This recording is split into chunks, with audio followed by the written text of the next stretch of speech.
Today, we're talking 5 tips for people that are out there about to buy a small or medium-sized business.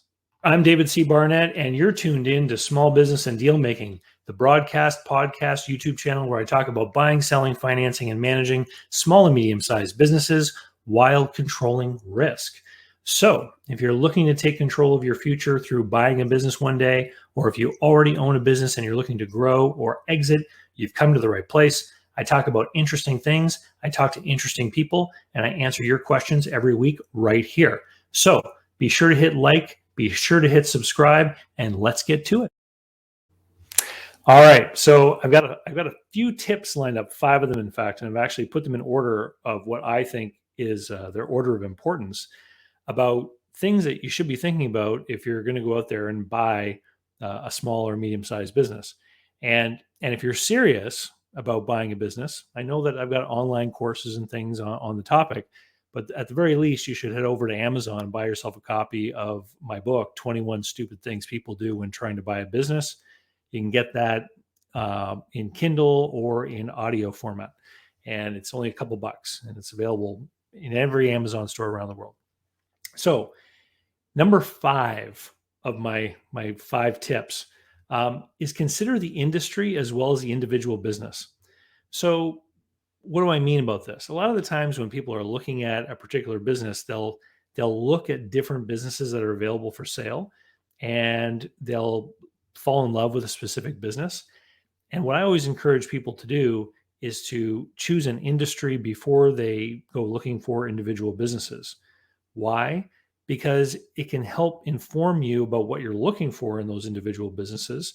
But number 2, you can actually ask yourself some questions about the industry that you're trying to get into. What are the long-term prospects for the industry? What are the changes happening in the industry? What are the technologies coming to bear in that industry? How are things going to be changing? And are the long-term prospects for that industry good or bad?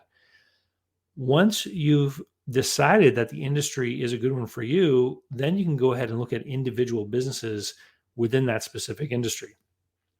Number 4 is follow your intuition about people. You'd be surprised if I told you how often I have people say to me, I'm trying to buy this business and I'm looking at this, I'm looking at that. One of the things that bugs me is just, this person that's involved, or the way they make me feel, or I'm a little bit nervous about the things that they've said or the way that they say things, and I'm not certain they're being honest with me, etc. Business, no matter what kind of business you're talking about, is done between people. And if your gut, which I believe is a highly evolved, function of our intuition in our species over the course of time, helping us to identify potential threats in a very quick amount of time, right? If you think about the natural world or people from thousands of years ago, you come across a stranger, you need to be able to determine pretty quickly if this person is a threat or not. Don't ignore your intuition or your gut feeling about someone. If something doesn't feel right, don't do business with them. It's pretty straightforward. Number 3, create a plan. I'm not talking about a business plan. I'm talking about a plan to acquire the business. So what exactly are the steps? One of the guys in my Business Buyer Adventure Group coaching program, he came up with this neat innovation. When he makes an offer or proposes something to a seller, one of the attachments to his proposal is actually the step-by-step process of selling a business. And he says, this is our pathway, our roadmap to what we're doing. So when you go out to buy a business, you need to actually have a plan of what you want to do in which order that you can follow, and know when you have to involve the different members of your team at each step along that process. So you're going to have your attorney and your CPA and maybe other experts lined up to help you buy the business. At what point along your journey do you involve each of them to start getting their feedback and input on the deal that you're looking at? Number 2, exploit your expertise. And if you lack expertise in the industry that you're searching in, why not get some? So one of my favorite stories is about this fried chicken restaurant that I sold way back when. And I used to get all kinds of people that were like government employees and bankers and, different kinds of professional people. They would come and look at the business because of the numbers. and they liked the profits, and they didn't have any experience in a fast food restaurant setting. And I would ask them, like, do you really know what you're getting in for? Like, do you know what you're getting involved with and what it's going to be like to actually work in one of these businesses? And the owner of a single location fast food restaurant has to be in there. You have to know what's going on. You have to be involved. And so I would suggest to them, why don't you go get a job at McDonald's part-time and get some experience in a fast food restaurant environment? And many of these people would just be like, oh my God, I can't do that. That's like, I'm a professional person. I can't work there. Well, you need to have some experience or understanding of what you're going to get involved in, because buying a small business is a highly illiquid investment. You could buy a small business and then decide a month later that you don't like it anymore. And it could then take you years to get out of it.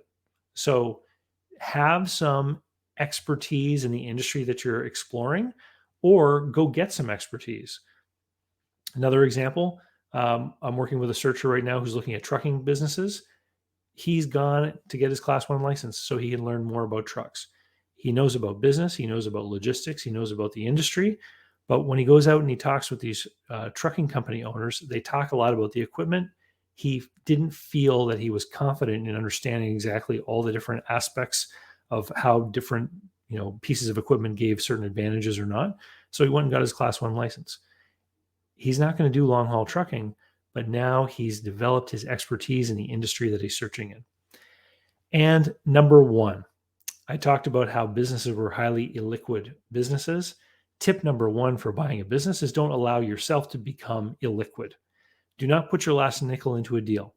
You've always got to have some sort of cushion or comfort with respect to money.